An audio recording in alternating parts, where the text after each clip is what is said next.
Hello ladies and gentlemen, my name is Keegan and welcome back to the channel. Now today's episode doesn't really fall into the category of my other series going on, whether it's gaming, whether it's fantasy sports. So today's actually about my team, the Gold Coast Suns, and what has happened over the past 24 hours that has sent an absolute earthquake through the joint. And that is that Jaeger O'Meara has decided to pick up his bags and head out. Now, as you probably tell from my voice, I'm actually feeling pretty flat about it at the moment. There's not too much to say other than that. It's just really, really disappointing that after all the time and all this money we've put into him to rehab his knee after 2 years, after what was essentially a freak accident, he was going to kick the ball, someone dived over his knee and displaced his kneecap. And with all that, after 2 years of rehabbing and sticking by him through all that, he's decided that he wants to get up and leave. Now, it's not for the lack of the fact we had a contract on the table with him, 2 years, reportedly around 700,000.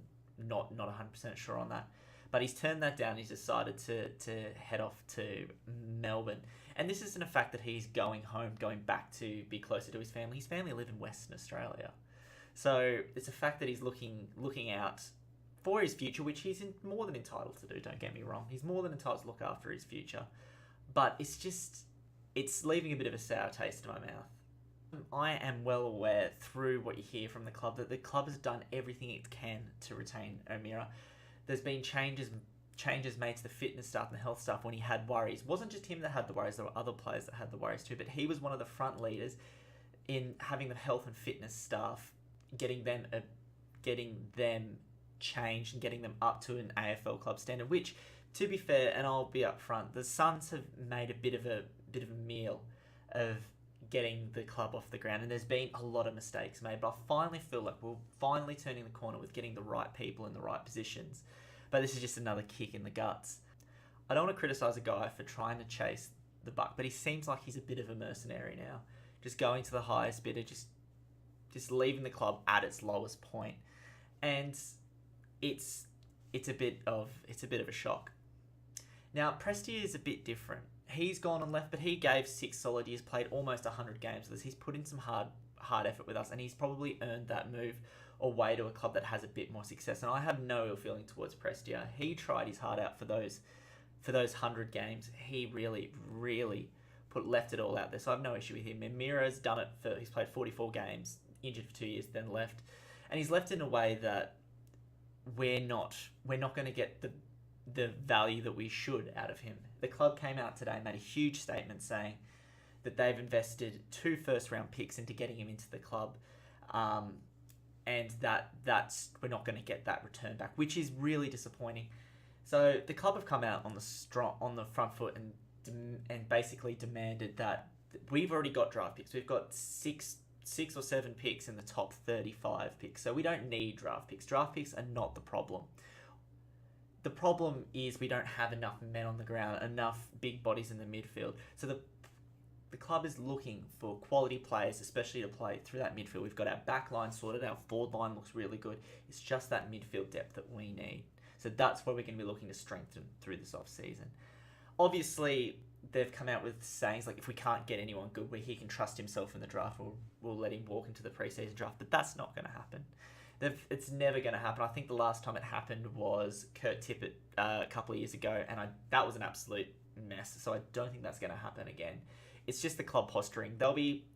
There's talks of the club demanding 2 top 10 picks, or a really, really good player and some steak knives on top.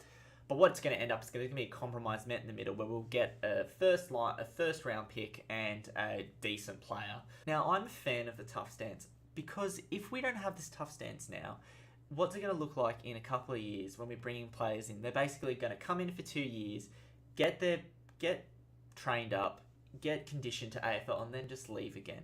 And I don't want that. I don't want my club to be turning into a feeder club. Otherwise, we're going to start turning into a low team in the Premier League, where we get all these players, we train them up, and then a Manchester City or a Manchester United come in and just pay top dollar, get them out. We get some younger kids in, we train them up, they leave, and it's just a cycle that I don't want to see happen. And the AFL doesn't want to see happen either. The AFL, in a perfect world, would love to see 18 teams with 11-11 on their record at the end of the year. Obviously, that's never going to happen. That's never going to happen. But that's what they would like to see, an even competition. And just at the moment, it just doesn't feel like the Suns are close to getting up towards those finals positions. Now, I know it looks bleak at the moment, but I think there's a silver lining in there for the Suns. We've got to take a strong line with our players, but we've also got to get in the best reward or quality for trading out those players. And there's going to be a lot of draft picks this year. I would like us to bring in a few really experienced, really hard bodies through the midfield, but also use those draft picks to build for the future. We've got our two really stunning academy kids in Shear and Bowers coming in. We've also got another one in Williams who could be a later round pick, who looks like a pretty good jet too. And if we use those picks to build up a great foundation for the club, then in the next couple of years we can start pushing towards finals.